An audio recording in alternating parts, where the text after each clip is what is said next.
बात करेंगे कि जो पत्नियां पतियों के खिलाफ, पतियों के परिवार वालों के खिलाफ में जो झूठे मुकदमे दर्ज करती है, वो मनगढ़ंत कहानी बना देती है और कुछ भी लिख देती है। उनको ये लगता है कि उनके बोलने से सारी चीजें सही हो जाएंगी।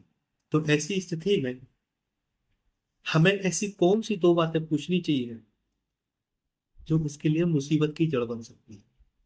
तो सिलसिलेवार तरीके से हम आपको दोनों चीजें बताएंगे और स्पष्ट करके बताएंगे। वीडियो में अंत तक जरूर बने रहें।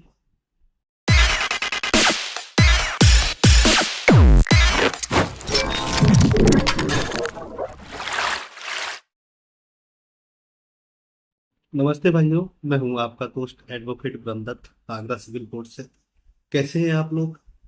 आज हम बात करेंगे कि जो पत्नियां पतियों के खिलाफ, पतियों के परिवार वालों के खिलाफ में जो झूठे मुकदमे दर्ज करती है, वो मनगढ़ंत कहानी बना देती है और कुछ भी लिख देती है। उनको ये लगता है कि उनके बोलने से सारी चीजें सही हो जाएंगी। तो ऐसी स्थिति में हमें ऐसी कौन सी दो बातें पूछनी चाहिए जो उसके लिए मुसीबत की जड़ बन सकती है। तो सिलसिलेवार तरीके से हम आपको दोनों चीजें बताएंगे और स्पष्ट करके बताएंगे। वीडियो में अंत तक जरूर बने रहे और ज्यादा से ज्यादा मेरे चैनल को सब्सक्राइब करें। अगर आप लोग नए हैं तो हमारे चैनल को सब्सक्राइब जरूर कर ले, ताकि कि जो नए अपडेट्स हैं वो आप लोगों तक आते रहे और आप लोग हमारे वीडियो को देखकर अपने केसेस में अमल कर सकें। लेकिन मेरी एक शर्त है कि जब तक हमारे वीडियो में जो दी हुई इंफॉर्मेशन है आप बुक्स से, कि इंटरनेट से, जजमेंटों के माध्यम से जब तक पुख्ता ना कर ले तब तक इसको अप्लाई करें। जैसा कि मैंने बताया कि ड्राफ्टिंग जो होता है ना, ड्राफ्टिंग बहुत इम्पोर्टेंट रोल अदा करता है हर केस में। तो आपकी ड्राफ्टिंग जो है ना वो मजबूत होनी चाहिए और ड्राफ्टिंग के आधार पर ही चीजें कोर्ट में चलती है। आपकी पत्नी ने अपने मुकदमे में जितनी बात कह रखी है उसको उतने में ही डिफेंड करना है, उसी में आपको अपना बचाव ढूंढना है, कुछ एक्स्ट्रा आपको नहीं करने की जरूरत है। तो ऐसी कौन सी दो चीजें हैं जो हम पत्नी से पूछ सकते हैं और वो परेशान हो जाएगी या फिर तलाक देने की तक की नौबत आ जाएगी। काफी लोग हमसे संपर्क करते हैं, हमसे व्हाट्सएप पे मैसेज करते हैं। उनको ये लगता है कि हम फ्री बैठे हुए हैं, मेरी तबीयत खराब है, आज मुझे बुखार आया हुआ है, तो मैं लगभग पिछले 3 दिनों से, 4 दिनों से मैं परेशान हूँ और फिर भी मैं कोशिश करता हूँ कि किसी तरीके से लोगों के काम किए जाए। अपने भी कचहरी के काम करने होते हैं, बाहर के लोगों के भी काम करने पड़ते हैं। तो ऐसी स्थिति में आप लोग अगर ये सोचते हैं कि हम फ्री बैठे हुए हैं, तो मेरे भाई मैं आपको ज्ञान फ्री में दे सकता हूँ, जो मैं दे रहा हूँ वीडियो के मार्फत। ये ज्ञान आपको लाखों रुपए खर्च करके भी नहीं मिलने वाला है। और अगर मेरी बात अगर गलत निकल जाए ना, आप ढूंढ के देख लीजिए, कोई आपको इन सब चीजों के बारे में कभी कोई नहीं बताएगा। लेकिन जो मैं चीजें जो बताता हूँ ना, वो सिर्फ इतना सोच के बताता हूँ, इतना दिमाग में इंटेंशन रहता है कि आपको कैसे बचाया जाए इन फर्जी। क्योंकि इसी सोच को लेकर जो आपकी पत्नियां है ना, तो मुकदमे करती है कि हम जो भी कुछ बोल देंगे ना वही सत्य माना जाएगा। क्योंकि आपकी जो पत्नी है ना, आपके घर में एक इकलौती साक्ष्य है। बाकी के आपके घर वाले जो है ना इंटरेस्टेड विटनेस है, इसलिए उस पत्नी की बात पे ज्यादा भरोसा किया जाता है, क्योंकि वो अकेली आपके घर में रही है। तो जब ऐसी स्थिति आती है ना, तो ये जो मुकदमे है ना, ये मुकदमे पतियों के लिए बहुत मुसीबत की जड़ बन जाते हैं। शुरुआती दौर में लोग ये समझते हैं कि हम इस चैनल से ले लें जानकारी, इस चैनल से ले लें जानकारी, इस चैनल से ले लें जानकारी। जानकारी लेना कोई बुरी बात नहीं है, आप जानकारी कहीं से भी लो, लेकिन ऐसी जानकारी आपको लेनी चाहिए जो आपके लिए फायदेमंद हो। और आपको अगर लगता है कि हमसे संपर्क करना चाहिए, तो भाई मेरी रिक्वेस्ट है आप लोगों से, आप लोग हमें डायरेक्ट कॉल ना करें। देखो, आप अगर हमें डायरेक्ट कॉल करेंगे आपका नंबर हम ब्लॉक कर देंगे, सिंपल सी बात। अगर आपको इन द केस अगर फ्यूचर में अगर जरूरत पड़ी मुझसे बात करने की, आप फंस गए या ऐसी जरूरत पड़ी, तो आप हमसे फिर बात भी नहीं कर सकते। इसलिए प्रॉपर वे में आओ। मैंने अपना व्हाट्सअप नंबर दे रखा है और मैंने कई बार रिक्वेस्ट कर रखी है कि आप लोग व्हाट्सअप पे आओ, आप लोग प्रॉपर वे में आओ। आप लोग प्रोसेस से चलोगे, जो हमारा प्रोसेस है कि 500 रुपये 15 मिनट के लिए हमारे इसी नंबर पे आप पे करके आप आइए, क्योंकि थोड़ा सा हमें प्राइवेसी रखना पड़ता है। और ऐसे ही समाज सेवा के नाम पे, एक पीड़ित की मदद करने के नाम पे मेरे साथ में बहुत गलत हो चुका है। इसलिए मैं थोड़ा सतर्क हूँ और आप लोगों को भी सतर्क करना चाहता हूँ। ये जो मैं पैसे की बात करता हूँ ना, खाते में भेजो, उससे मालूम क्या होता है, उससे मेरी प्राइवेसी तो होती ही होती है, उससे आपकी भी सेफ्टी है। आपको भी पता होना चाहिए कि हमने क्या किया। कल अगर आपके साथ अगर कोई अनहोनी हो जाए, तो आप कम से कम ये इसका डिटेल तो बता सकते हैं कि हमने कहा कहा चीजें की किस किस। और सेफ्टी बहुत जरूरी है। पर आप लोगों के कहने के अनुसार ही मैंने ये पैसा रखा है, वरना 2020 से पहले मैं हमेशा फ्री ही लोगों की मदद करता था, और फ्री लोगों के कॉल करता था, फ्री लोगों से बातचीत करता था। जब मेरी स्थिति ज्यादा खराब हो गई, जब हम एक मामले में ट्रैप कर लिए गए, क्योंकि मैंने जिस तरीके से लोगों उसकी मदद करी, उस बंदे की, उसने हमें भुनाने की कोशिश की, तब हमें ये मजबूर होकर आप लोगों के कहने पे हमें ये रखना पड़ा। तो मेरी आप लोगों से हाथ जोड़ के रिक्वेस्ट है कि अगर आप लोग संपर्क करना चाहते हैं तो प्रॉपर वे में आओ। अदरवाइज हमने वीडियो में इतनी सारी चीजें आपको बता दी है ना, आप अगर, सीधी सी बात है, अगर आप पैसा बचाने के चक्कर में अगर आप इधर उधर खगाल रहे हैं, 36 जगह देख रहे हैं कि आपको जानकारी मिल जाएगी और आप उससे फायदा ले लेंगे, तो सिर्फ आप कंफ्यूज हो रहे हैं, बाकी का कुछ नहीं है। कोई फायदा नहीं मिलने वाला। मेरे पास लोग आते हैं, कहते हैं कि भैया मुझे आपसे आगरा में मिलना है। हम उनको एक एक दो दो घंटे देते हैं, यहाँ से फिर वो चले जाते हैं, फिर वो और लोगों से मिलते हैं। तो यानी कि वो अब खुद तो बेवकूफ ही है, वो सामने वाले को भी बेवकूफ समझ रहे हैं। तो भाई मिलने मिलाने से केस नहीं सॉर्ट आउट हो जाता है। कोर्ट में आपको पुख्ता तरीके से बात रखनी है। देखो, बुरा मत मानना, माफी चाहता हूँ, मैंने बेवकूफ सबका, और ये सच्चाई है। 2 घंटे हमसे मिलने के लिए आ गए, हमारा टाइम बर्बाद किया, चलो ठीक है, हमारी नैतिक जिम्मेदारी है कि आप इतनी दूर से आए हैं, हम आपसे मिलेंगे। और कोई जरूरी नहीं है, अगर आप लोगों को लगता है कि हमारा चैनल, हम ऐसी बातें कर रहे हैं, तो आप मेरा चैनल भी छोड़ सकते हैं। यूट्यूब से हमारी कोई कमाई नहीं हो रही है, और ना हमारे कोई ऐसे बच्चे पले जा रहे हैं, स्पष्ट बात है। आपको अगर सब्सक्राइब करना है तो करिए, अगर आपको लगता है कि आपके फायदेमंद है चीजें, तो सब्सक्राइब करिए। आप मेहनत करते हैं, और पैसा कमाने के लिए कहीं भी कमाया जा सकता है। अगर पैसा ही कमाया होता तो ऐसे मकान में नहीं रह रहे होते, जहाँ प्लास्टर भी नहीं है, पानी भी गिर रहा है, सारी चीजें। आज मैंने अपने घर का वीडियो डाला हुआ है। तो बेसिकली मेरे यूट्यूब चैनल पे बकवास ना करें, फालतू की बकवास हमें नहीं करनी आती है। पॉइंट टू पॉइंट, केवल हम इस मकसद से यूट्यूब चैनल पे आते हैं कि आप लोगों तक जानकारी पहुंचे। ज्ञानी सब है, और आपसे ज्यादा ज्ञान हम रखते हैं। इसलिए मेरे YouTube चैनल पे कोई फालतू का कमेंटबाजी ना करें। आपका सम्मान है, आप सम्मान है, आपका हमेशा रहेगा, हम आपका हमेशा सम्मान रखते आए हैं। अब बात करते हैं कि दो बातें ऐसी कौन सी हैं जो पत्नी से पूछ सकते हैं। आपने देखा होगा कि 498 का केस हो, या CRPC 125 का केस हो, या डोमेस्टिक वायलेंस का केस हो, आपकी पत्नी एक लिस्ट बना के लगा देती है, दहेज की बात करती है कि हमसे दहेज मांगा गया। तो यानी कि DP4 जो है ना, डॉरी प्रोहिबिशन एक्ट धारा 4 जो है ना, उसमें आपको ब्रिजेन बना दिया उसने, क्योंकि ये आप दहेज की मांग के लिए प्रताड़ित करते थे। ये जो लिस्ट जो बनाई जाती है, एक 25 साइन कर देती है। मैंने बहुत सारे ऐसे केसेस में देखे। हालांकि मैं इस पे एक डिटेल वीडियो बना चुका हूँ, लेकिन आज लगा कि केवल पॉइंट टू पॉइंट चीजें रखनी चाहिए आपके साथ, ताकि कि आपको आसानी से समझ। ये जो लिस्ट है ना, वो लिस्ट बना के दे देती है कि ये फलाना सामान, ये फ्रिज, टीवी, कूलर, मोटरसाइकिल, फलाना देखा, सब मार दो, उस पर खुद के साइन कर देती है और कोर्ट में दाखिल कर देती है। ये जो लिस्ट है ना, अगर आपके केस में अगर लगाई गई है, तो उसकी सर्टिफाइड कॉपी तुरंत लो। तो ये फोर्ज लिस्ट है, ये फॉर्मुलेटेड लिस्ट है।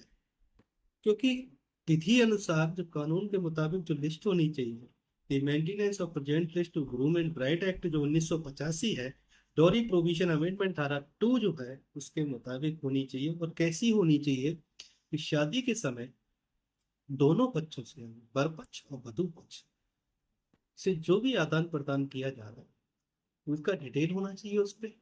जो भी दोनों परिवारों के रिश्तेदार जो भी गिफ्ट दे रहे हैं उन गिफ्ट का डिटेल होना चाहिए, और दोनों परिवारों के साइन होनी चाहिए, बतौर विटनेस होनी चाहिए, तभी ये लिस्ट मेंटेनेबल हो जाती है। अब दहेज का मामला कहाँ से बनता है? जहां तक मेरा मानना है, जब ये लिस्ट अगर मेंटेन होती है तो इस लिस्ट में से पूरा सामान यदि शादी के टाइम दे दिया जाता है और शादी के बाद अगर आरोप लगाया जाता है कि साहब हमसे दहेज की मांग कर रही है, तो ये दहेज की कार्रवाई को अट्रैक्ट नहीं करता है, कि दहेज का मामला नहीं होता। हाँ, जो लिस्ट जो है दोनों में मेंटेन हुई है, दोनों लोगों ने साइन किए, यानी दोनों पक्षों ने जो साइन किए, उसमें से आधा सामान शादी के टाइम पे दे दिया जाता है, आधा सामान अगर शादी के टाइम पे रोक लिया जाता है और वादा किया जाता है कि शादी के बाद हम तुम्हें दे देंगे, और उस सामान की अगर डिमांड करी जाती है तो वो दहेज की कैटेगरी में आता है। लेकिन लोग क्या करते हैं कि कोई लिस्ट बनती ही नहीं है शादी के टाइम पे, जबकि ये मैंडेटरी है। शादी का रजिस्ट्रेशन बीडीएम ऑफिस में मैंडेटरी, लेकिन नहीं बनती। कुछ दिनों बाद अपनी पत्नी को याद आता है कि दहेज की मांग हो रही है, तो वो अपने उसमें लिख देती है अतिरिक्त दहेज की। तो आपको पहला क्वेश्चन क्या पूछना है? आपको पहला क्वेश्चन पूछना है कि जो दहेज जो दिया गया है, जिसकी ये बात कर रही है, आखिर में ये दहेज है क्या? मेरा कहने का मतलब समझना, कि दहेज है क्या। तो सबसे पहले आपको उस दहेज की लिस्ट मांगो, जो विधि अनुसार है, जो मैंने एक्ट का आपको हवाला दिया है उसके मुताबिक।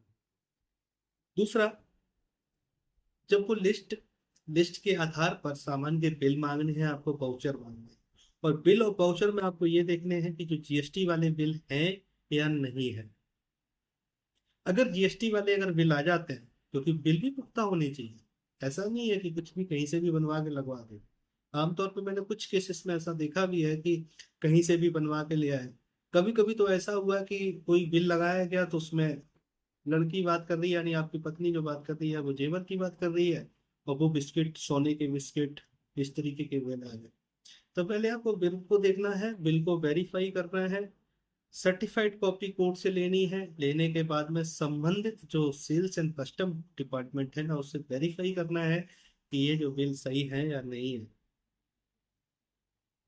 उसके बाद में उस शॉप के, जो जिस शॉप से वो सामान खरीदा गया है, कोर्ट में आग्रह करना है कि इन लोगों को बुला लिया जाए।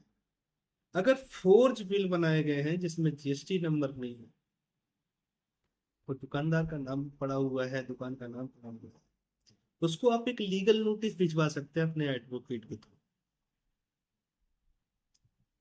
ऐसी स्थिति में क्या होगा कि उस लीगल नोटिस के साथ, उस बिल के साथ, उस बिल वाउचर के साथ में ना, आप उसी न्यायालय में सीआरपीसी 44, देखो पुराने जो मामले चल रहे हैं मैं उनके लिए बात कर रहा हूँ, क्योंकि मेरे पास पुराने मामले आते हैं जो फंसे हुए हैं अभी।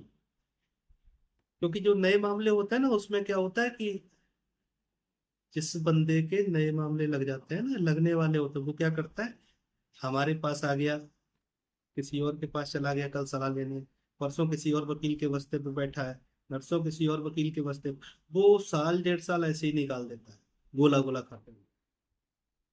और तब तक उसके ऊपर जब केस लग जाते हैं, फिर वो राउंड मारता रहता है, वो कहता है कि साहब 1 रुपए में 5 चवन्नी कैसे बनाए, 4 अठन्नी कैसे बनाए, घूमता रहता है। तब तक हो जाते हैं आदेश।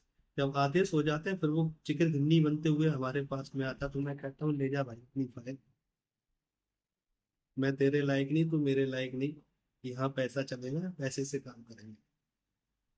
फिर मैं उनका केस नहीं, क्योंकि हमको ये खेलने वाली चीज नहीं है यार कि तुम आओ और आ जाओ टाइम पास करके चले जाओ। इतना टाइम नहीं बचा है अपने लाइफ में, आधा जीवन निकल गया मुझे में।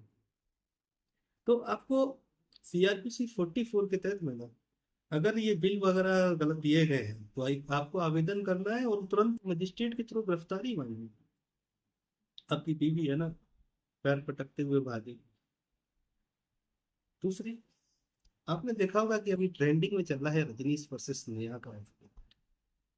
जिसमें स्पष्ट तरीके से ये कहा गया है कि इसको कॉम्प्लायंस कराना, इसमें एडवाइजरी जारी की गई हर हाई कोर्ट के लिए और हर डिस्ट्रिक्ट कोर्ट के लिए।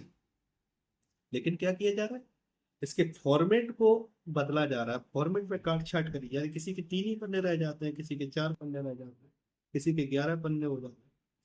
जबकि इसमें जो 3 फॉर्मेट जो जारी किए गए हैं, तीनों का ओथ होना चाहिए प्रॉपर तरीके से, लेकिन नहीं कराया जाता। सबसे बड़ी बात यह है कि इसमें जो पत्नी जो है ना, वो क्या करती है, वो इसमें एनेक्चर नहीं लगाती है। और वो ये कोशिश करती है कि जब पति अपना दाखिल करेगा ना आके, तो वो अपनी सैलरी स्लिप वगैरह सब कुछ लगाए। लेकिन पत्नी क्या करती है, अगर वर्किंग है या नहीं है, जो भी है, खाता तो सबका रहता है, बैंक खाता सबका रहता है। वो उसमें अपना बैंक खाता नहीं लिखती है। जो बैंक की जो डिटेल मांगी जाती है, तो बैंक डिटेल मांगी, तो आपको क्या करना है, आपको एविडेंस एक्ट का सहारा लेके आपको मजिस्ट्रेट के थ्रू ये पूछना है कि बैंक खाता है या नहीं है।